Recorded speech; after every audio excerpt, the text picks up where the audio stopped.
Axl, were you surprised that Steve filed the lawsuit? Axl?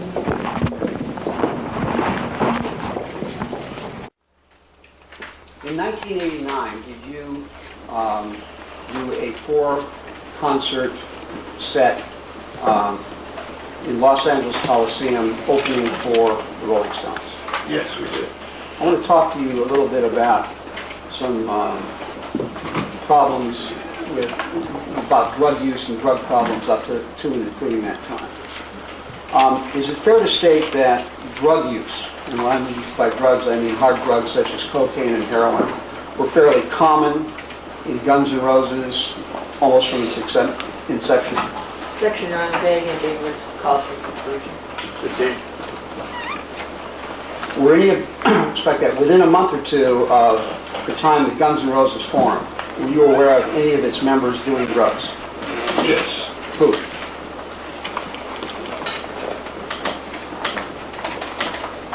I think everyone at different times with the exception, well no, everyone. Okay.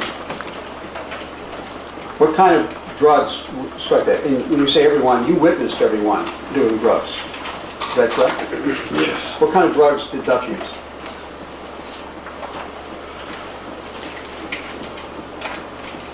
May have dangerous at the time, Your Honor. All right, would you specify the time, please? During the, well, let's broaden it out and then we'll narrow it down. During the period of time between the formation of the band and March of 1990, what kind of drugs, if any, did Duff use?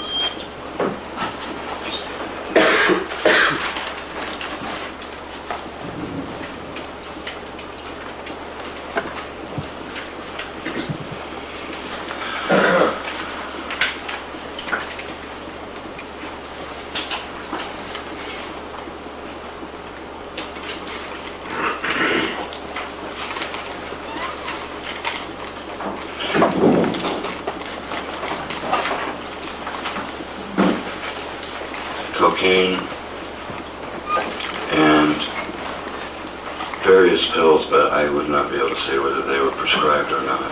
Okay. When did you first see Duff using cocaine? Objection, Your Honor. This is cumulative. It's section 352. Well, it does appear to be cumulative as far as... Well, I can withdraw this question and move on, Your Honor. All right. Court case is already well established. Did you have any problems during the Appetite for Destruction tour with any of your band members getting in trouble because of their drug use? Section vague and ambiguous. Overruled, you may answer. Not that I remember. Was Izzy arrested for heroin during the Appetite tour? Objection. It's cumulative. Section 352. Join. Also lacks foundation. Overruled, you may answer. I don't believe it was during touring.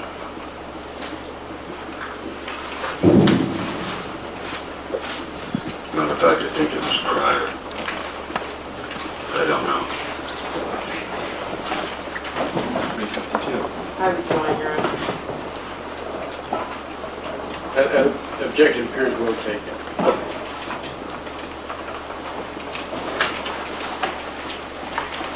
Is it fair to state, because I want to talk about your reaction to it, is it fair to state that 4 members of the band during the course of its existence partook in heroin in varying amounts?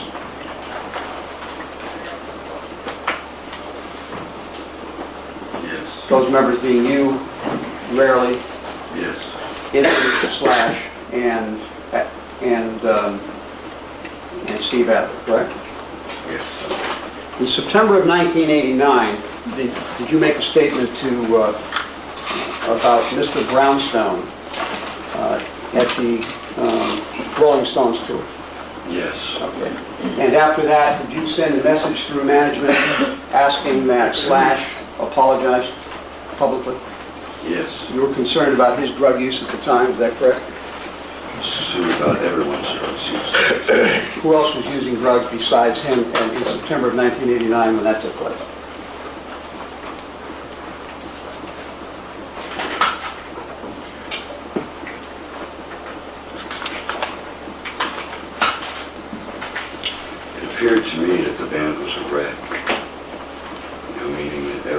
had some form of substance abuse.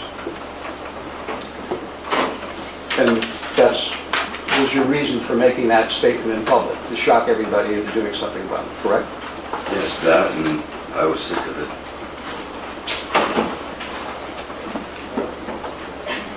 Did the band sing a song from Appetite about heroin use, about what it's like to be on heroin?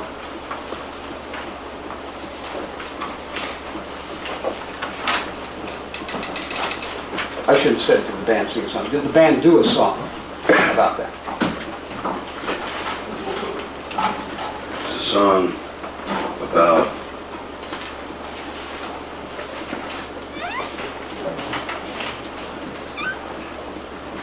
attempting to avoid or kick the habit of heroin, get away from it, and getting away from it. Okay. Called Mr. Brownstone. Was it talk, about trying to get away from the habit, or doing it, or trying to get away from the habit while on tour, while doing performances?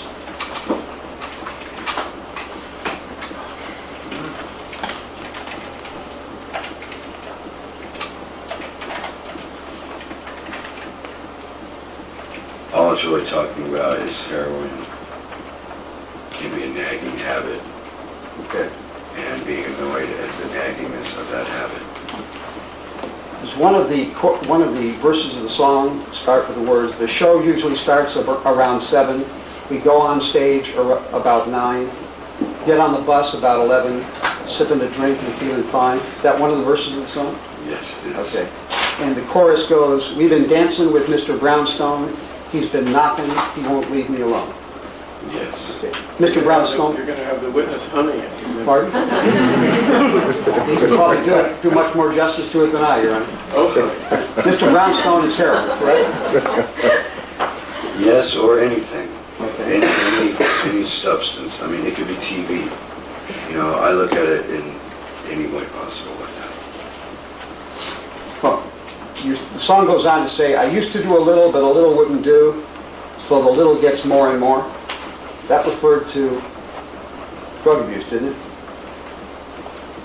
As I said, I think it refers to any form of substance abuse or emotional repressant. That's how I look at the song and always have. Nice. It's like, in its simplest terms, you can look at it as heroin, or you can do what you want with the song. I got you. Where'd you pick up the word brownstone? Is that a word you made up, or No, what is it? Izzy. And what is the word brownstone mean?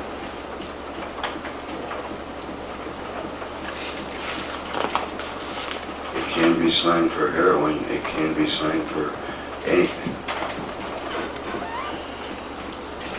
I know that I use it as slang for anything.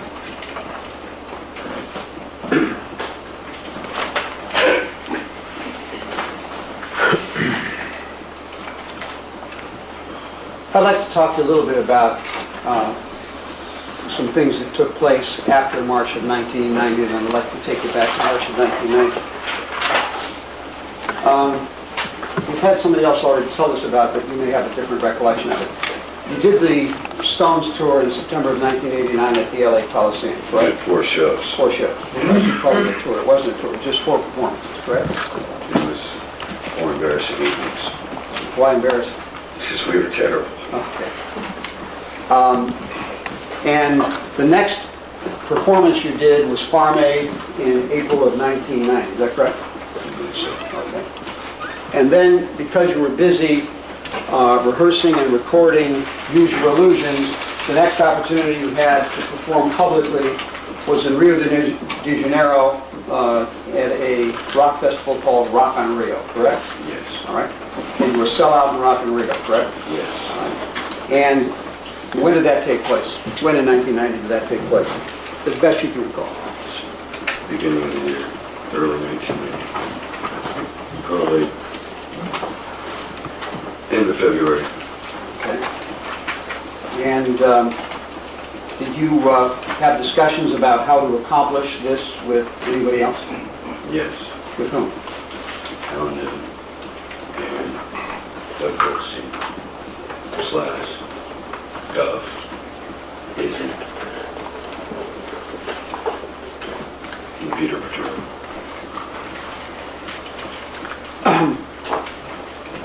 And do you remember these conversations all distinctly, or are they basically, in your mind, one conversation in which you were saying the same things?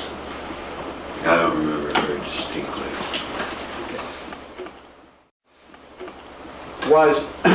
Did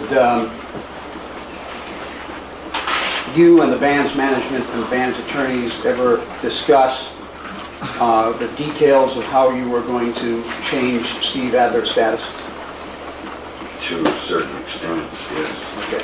What is the extent to which you participated in the discussion? What details were discussed in that regard?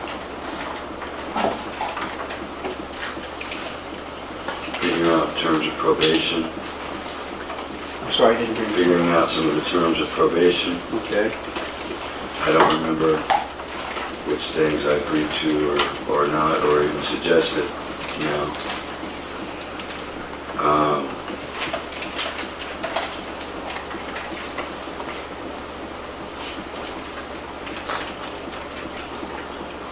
And that if he couldn't get off drugs, he was gone.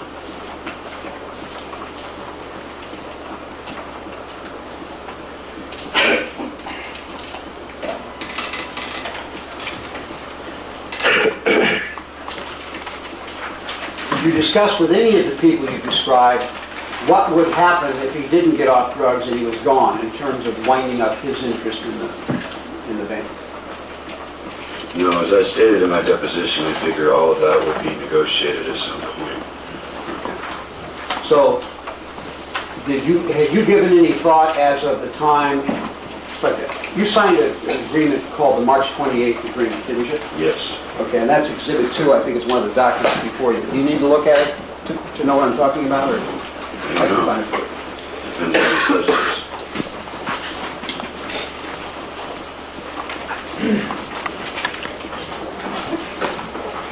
The document, Exhibit 2. Yes. Okay, did you have ideas that you wanted in the document?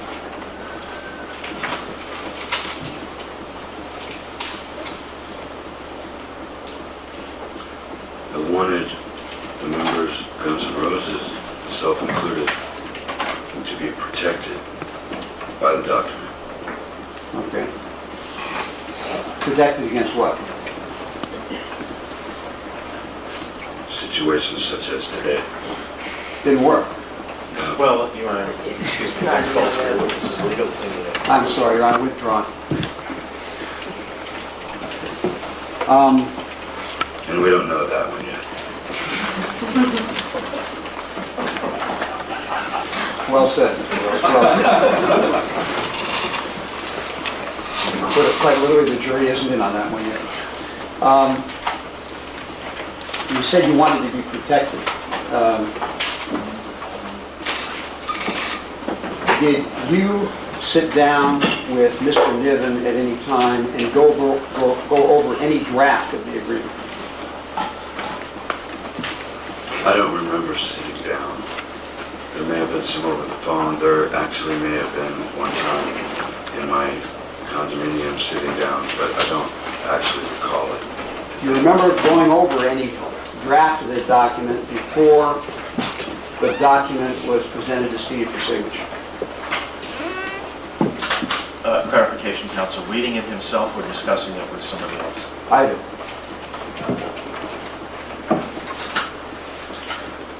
Follow me, break it down. To be honest, I don't remember. I can vaguely recall possibly, but then again, it may have been in other documents, and we're constantly signing documents, and I don't know if this was over the phone or in person. You say you're constantly signing documents, and you've got recording agreements and producers agreements and, Yes. and agreements like that. But what's your habit and custom when you have to sign a document such as a recording agreement for that sort of thing? You sit down and read it through cover to cover? Depending on the document. Okay. Did you sit down and read Exhibit 2 cover to cover before you signed it? I don't remember. Okay. Did you ever rely upon the advice of your managers or your lawyers as to what a document contained rather than sitting down and trying to analyze it yourself? Yes, there have been many times I've done that. Many times you what? Many times I've done that. Okay. Did you ever get together with other members of your band and ask questions of the managers or attorneys as to what the guts of the document was rather than analyze it yourselves. Yes.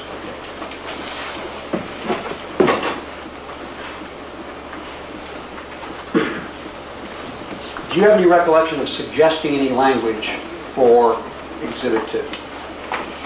Suggesting language? No. Okay. Did you, Yeah, I'd probably throw my language out. did you talk to Peter, who were you talking to about the language of the agreement as opposed to just the concept of putting Steve on probation? Join, Your Honor. Or it's the same. Did you talk to anybody about the language of the agreement as opposed to just putting Steve on probation? Well, that is part of the language of the agreement. You know, the question's confusing, vague and ambiguous. Yes, it's compound. Okay. Was it your understanding that the document that was being drawn up was going to put Steve on some kind of a probation? Yes. What else did you understand that the document was going to do vis-a-vis Steve? What point in time? Vague and ambiguous. Before you sign, at any time before you sign it? Please repeat the question. I want to know what else you thought that that document was going to do, what effect you thought it was going to have, other than the fact that it was going to place Steve on a probationary basis. What else did you think it was going to do?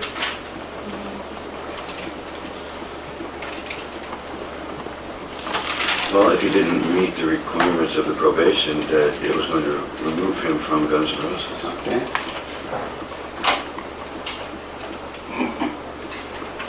Did you think that the requirements of probation were going to be spelled out in the document? Like not using drugs or showing up to all rehearsals, that sort of thing? Yeah. Okay. Yes.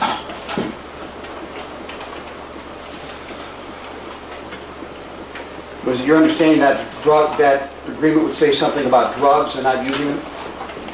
Yes. Was that your understanding when you signed the document? Objects being vague and ambiguous. When you signed the document, did you believe the document contained something about drugs and not using them? Objection, the document speaks for itself. Road, you may answer. I don't remember exactly, specifically, what I was thinking when I read the document when I did sign it. Did you read the document? Do you remember now that you did read the I document? know that I read it. What? I know that I read it. I don't remember necessarily what I thought while I was reading it. Did you ever have any conversations with anybody before March 28th about how you would go about buying out Steve or terminating his interest in his relationship with the band if probation didn't work out? Obstruction compound. Join.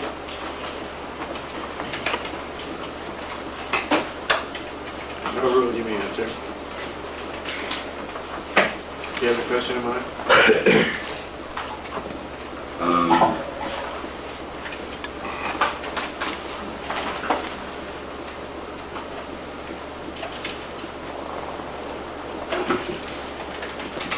No, I was never trying to figure out how to buy him out.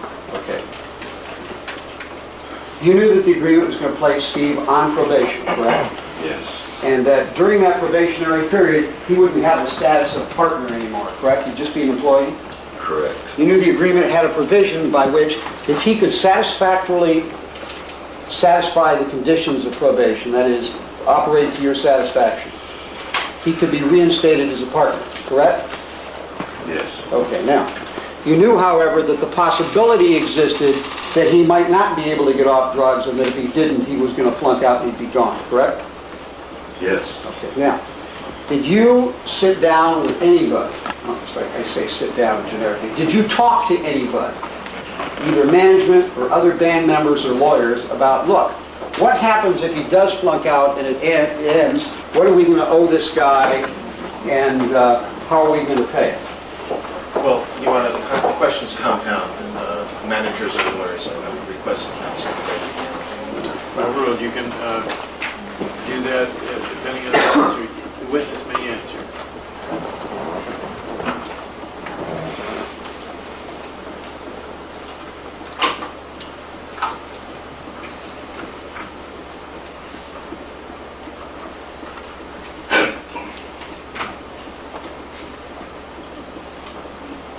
I know that there were questions asked, but until the document was produced, there were no conclusions made or, ideas set in place of how it was going to be. Okay. You say you know there are questions asked. Questions asked by who? Me, Okay. What were we asking? what's going to happen? What's going to happen if he doesn't make it? Did you ask Yes. that? Okay. And of whom did you ask that question? Alan Niven, Peter Paterno, Doug Goldstein.